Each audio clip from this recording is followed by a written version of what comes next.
everything we as human beings have created on this planet was essentially first created in our minds. All that you see, which is human work on this planet, first found expression in the mind, then it got manifested in the outside world. So one thing we need to understand is, the wonderful things that we have done on this planet and the horrible things that we have done on this planet, both have come from the human mind. So if we are concerned as to what we create in this world, it's extremely important that first of all we learn to create the right things in our mind. How we keep our minds? If we do not have the power to keep our minds the way we want it, what we create in the world is also going to be very accidental and haphazard. So learning to create our minds the way we want is the basis of creating the world the way we want.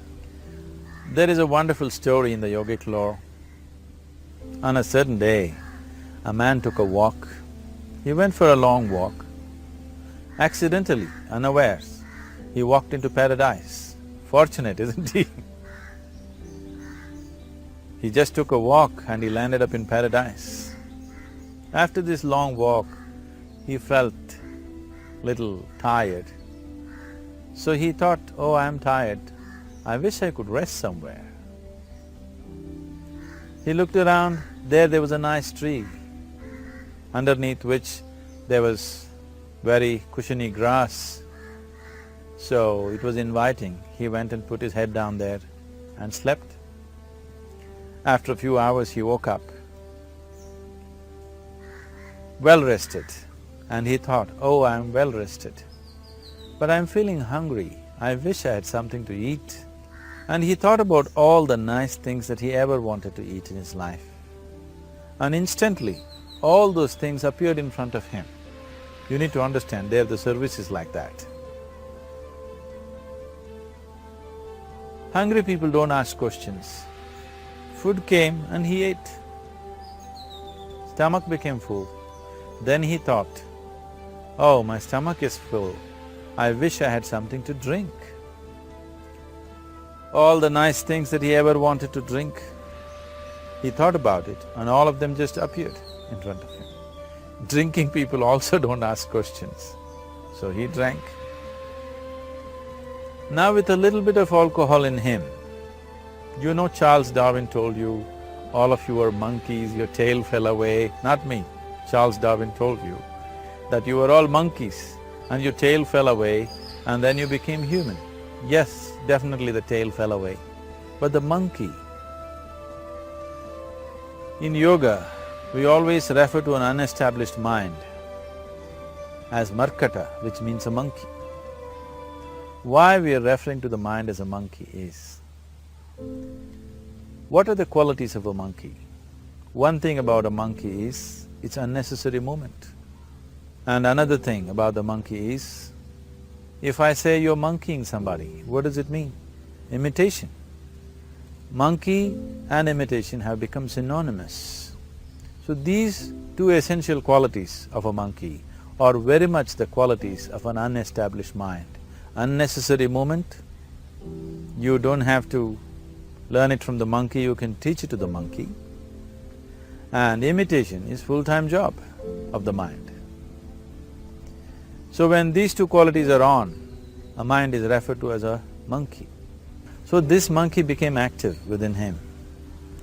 He just looked around, thought, what the hell is happening here?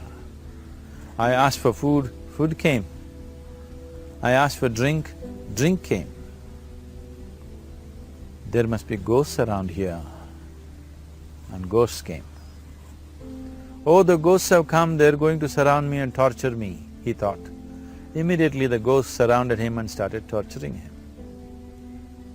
Then he started screaming in pain and said, oh, they're going to kill me, and he died.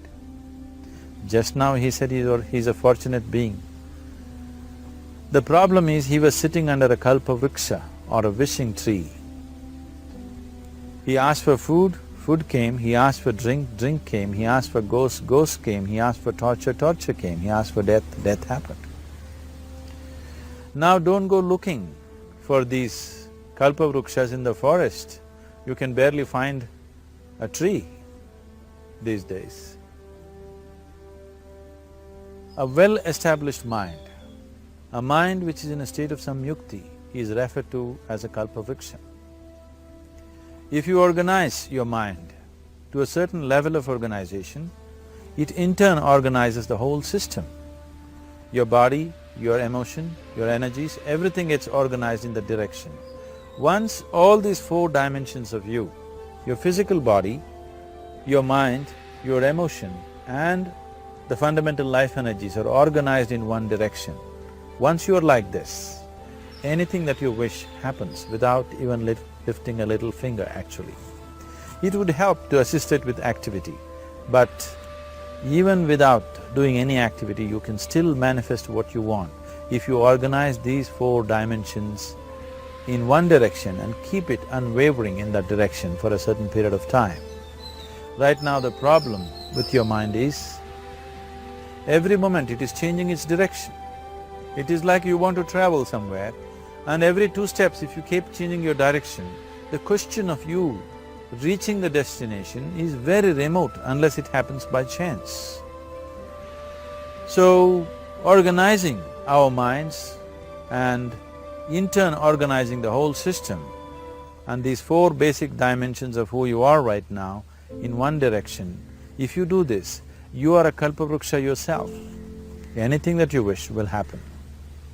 But right now, if you look at your lives, everything that you have wished for till now, if it happens, you have finished.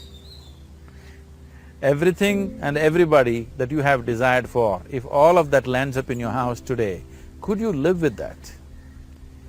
So if you want to become empowered, it is also important that you become responsible as to what you ask for and what you don't. Right now the world's situation is just this, we are hugely empowered with technology. Today it doesn't take six billion people to destroy this planet. One man by pressing the wrong button can destroy the whole planet. When we are empowered like this, it's very important that our physical action, emotional action, mental action and energy actions are controlled and properly directed. If it is not so, we become destructive, self-destructive. Right now, that is our problem. The technology, which is supposed to make our life beautiful and easy, has become the source of all the problem that we are destroying the very basis of our life, which is the planet. So what should have been a boon, we are making a curse out of it. What has brought incredible levels of comfort and convenience to us in the last 100 years or so has also become a threat to our life simply because we are not conscious action, we are in a compulsive state of action. So organizing our minds fundamentally means moving from a compulsive state of activity to a conscious state of activity. You might have heard of people for whom they asked for something and beyond all expectations it came true for them. Generally this happens to people who are in faith. Now, let's say you want to build a house. If you start thinking, oh, I want to build a house, to build a house I need 50 lakhs, but I have only 50 rupees in my pocket, not possible, not possible, not possible. The moment you say not possible, you are also saying I don't want it. So on one level you're creating a desire that you want something, on another level you're saying I don't want it. So in this conflict, it may not happen. Someone who has some faith in a god or in a temple or whatever, who is simple-minded, faith works only for those people who are simple-minded. Thinking people who are too much thinking, for them it never works. A childlike person who has a simple faith in his god or his temple or whatever, he goes to the temple and says, Shiva, I want a house. I don't know how, you must make it for me. Now in his mind there are no negative thoughts. Will it happen? Will it not happen? Is it possible? Is it not possible? These things are completely removed by this simple act of faith. Now he believes Shiva will do it for him and it will happen. So is Shiva going to come and build your house? No, I want you to understand, God will not lift his little finger for you. what you refer to as God is the source of creation. As a creator, He has done a phenomenal job, there's no question about it. Could you think of a better creation than this? Is it in anybody's imagination to think anything better than what is there right now? So as a creator, He has done His job wonderfully well. But if you want life to happen the way you want it, because right now, the very crux of your happiness and your well-being is this. If at all if you're unhappy, the only and only reason why you're unhappy is life is not happening the way you think it should happen. That's all it is. So if life is not happening the way you think it should happen, you're unhappy. If life happens the way you think it should happen, you are happy. It's as simple as that. So if life has to happen the way you think it should happen, first of all, how you think, with how much focus you think, how much stability is there in your thought, and how much reverberance is there in the thought process will determine whether your thought will become a reality or is it just an empty thought.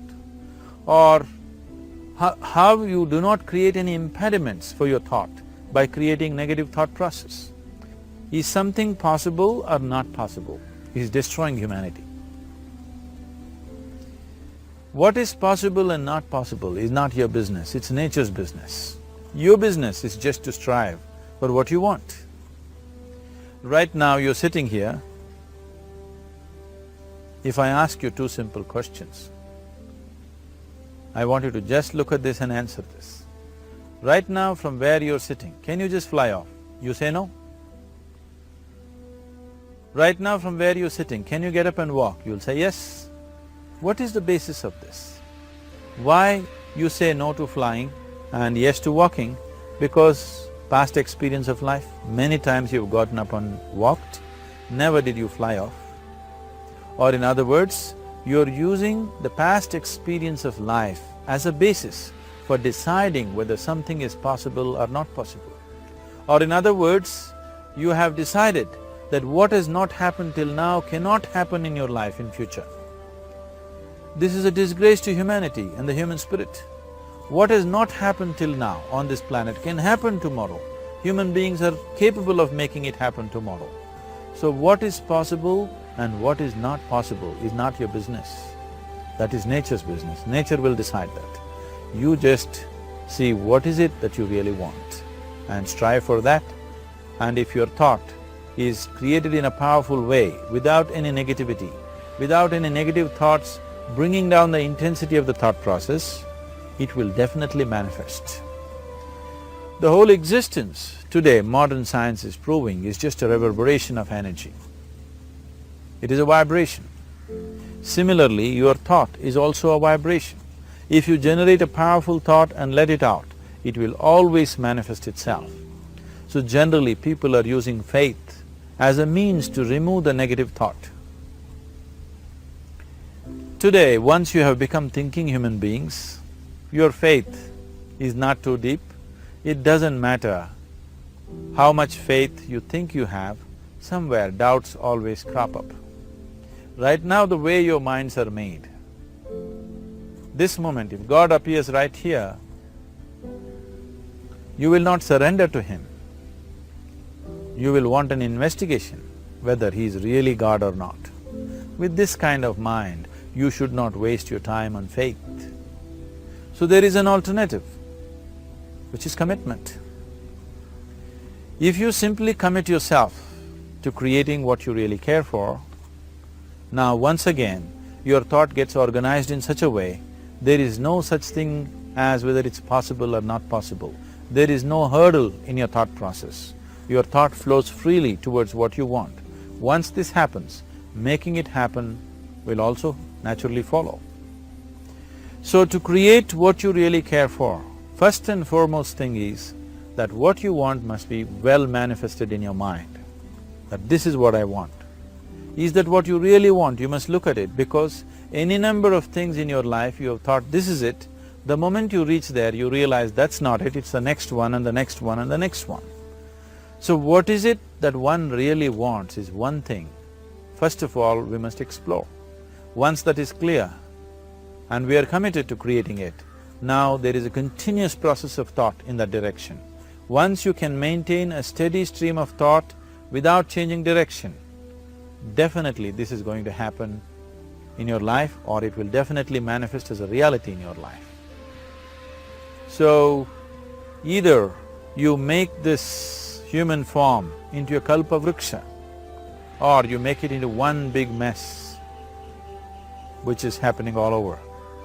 One reason why we have not created the kind of world that all of us would want to live in is, too many people are busy looking up. Too many people are interested in other planets, they're not interested in this planet. For every aspect of their life, they're checking out with other planets. And further, too many people are in service of heaven, they're not on service of this earth. I think right now we need people who are in service of this earth, not heaven. I believe if heaven is closer to divine than where we are, if that is so, I believe they're little more organized than us, they don't need help from us. This has been a major problem on the planet. Anything that is valuable for a human being, anything that is good, the highest aspects of human life have unfortunately been exported to heaven. For example, if you say love, people say God is loving. We do not know whether God is loving or not. Human beings are capable of love. It is very, very important that people understand human beings are capable of love, human beings are capable of compassion, human beings are capable of joy and blissfulness. All the good things that are possible for a human being, unfortunately have been exported to heaven. If we want to create the kind of world that we want to, we need to understand whatever you refer to as God, the idea of God has entered our mind only because we have seen creation around us. Because there is creation, we have assumed a creator. God is a great creator. What you refer to as God is a source of creation. That source of creation has not failed us, has done a fantastic job. But now the question is about management. If you want to leave the management in the hands of the Creator, He will manage it in His own way, according to His agenda. But that's not what you want. You want life to happen the way you want it. Now, for example, let's say all of you here are the India soccer team for the next World Cup, and I am the coach. So these next 4 years, everything that you need to know about football is taught to you. Everything that I know about football is poured into you in so many ways. Now, the time to play the match has come. You're on the field and the ball comes near your foot, but you look at me, then it's no good. You've seen those coaches sitting there and boiling, nothing happens. Because now, once you're on the field, it's your job. So this is the same thing. The Creator has done a fantastic job. Now you're here. It is for you and me to see how to manage this, how we want it, how to keep this world, how, in what condition would all of us enjoy it best is something that we have to look at. So at every stage in our life, we tend to think, this is it. If this one thing happens, everything will be fine with my life. You reach there and you realize that's not it, and you postpone it to something else and something else. This is going on. The first and foremost thing is, you must be clear what is it that you really want. If you do not know what you want, the question of creating it doesn't arise.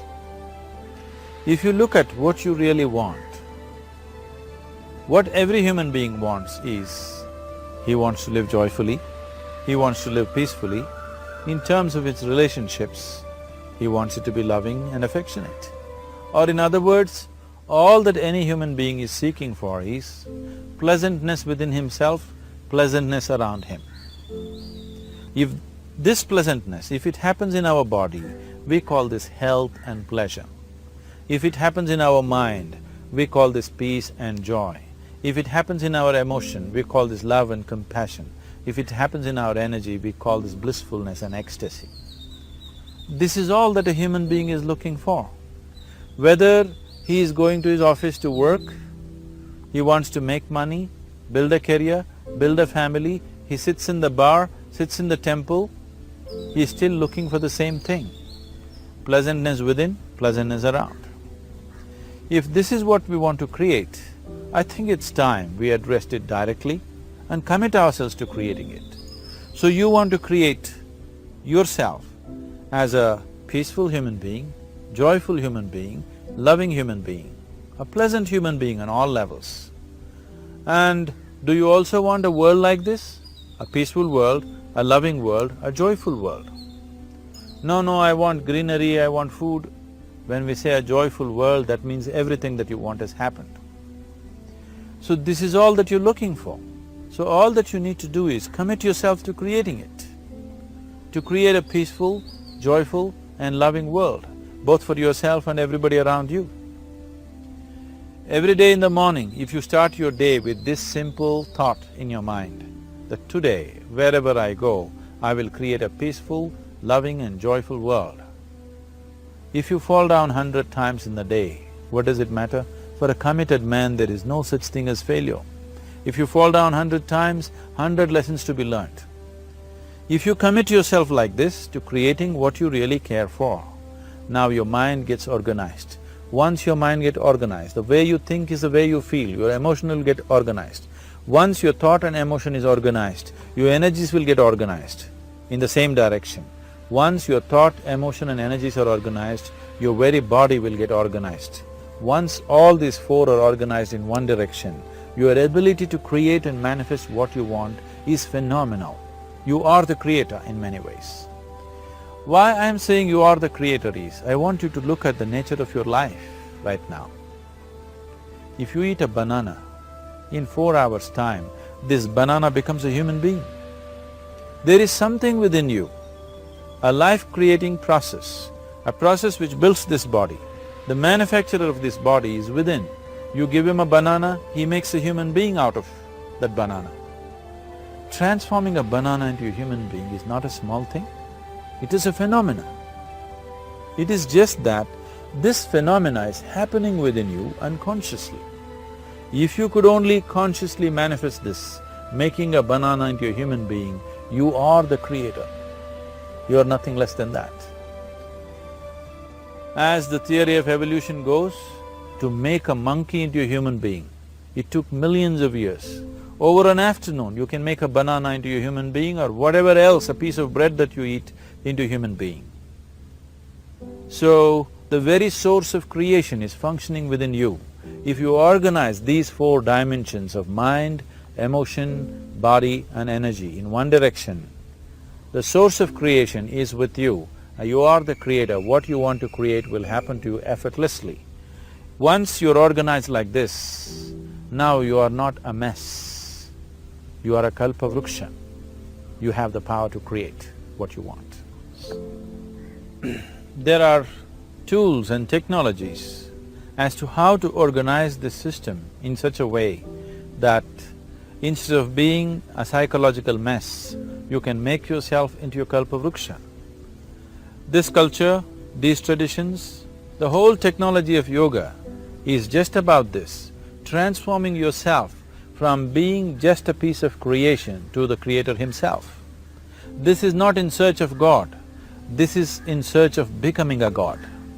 This is not in search of divine, this is in search of becoming divine, because that which you call as divine, that which is the source of existence, is throbbing within you every moment of your life. Otherwise, a piece of bread cannot become a human being in the course of an afternoon. So, shifting from being just a piece of flesh and blood to becoming a creator, there is a whole science and technology for this. There are tools to make this happen. That which is the source of creation is functioning within you every moment of your life. It is just that, have you kept access to that dimension or not? Organizing the four basic elements of your life will give you that access. There are tools and technologies to do this. The whole science of yoga The whole technology that we refer to as yoga is just about this, transforming yourself from being just a piece of creation to become a creator. For example, 100 years ago, if I picked up something like this and I start speaking to someone who is across in another part of the world, you would think it's some kind of a miracle. Either I must be a messenger or a son or maybe God himself. But today, this is just another gadget that every one of us carry and use. Today sitting here, without using this instrument, if I speak to someone in another part of the world, it is still a miracle for you. So, this instrument happened because of human mind wanting it to happen. 100 years ago, nobody thought this was possible, but today it is just a common thing. Similarly, many things which are not in our perception yet can be brought into our perception, and our ability to create our lives can be greatly enhanced. So the first and foremost thing is to organize the mind and to organize your emotions, body and energy in that line. Once this happens, you are in touch with the fundamental life-creating process within you. Once you're in touch with it, once you're in excess of that power, you have the power to create. You have the power to create your life and your surroundings the way you want it. Because we have lost our power to create, we are making a mess out of ourselves and the world around us. If we operated as the true creator, as it is operating within us, creating this body for us, if we could create our lives with the same sense of organization and sense of purpose, this world and the human being would be in a completely different state. It is my wish and my blessing that every human being in this world should have this access to the source of creation within himself, so that he can function here as a creator, not just as a piece of creation.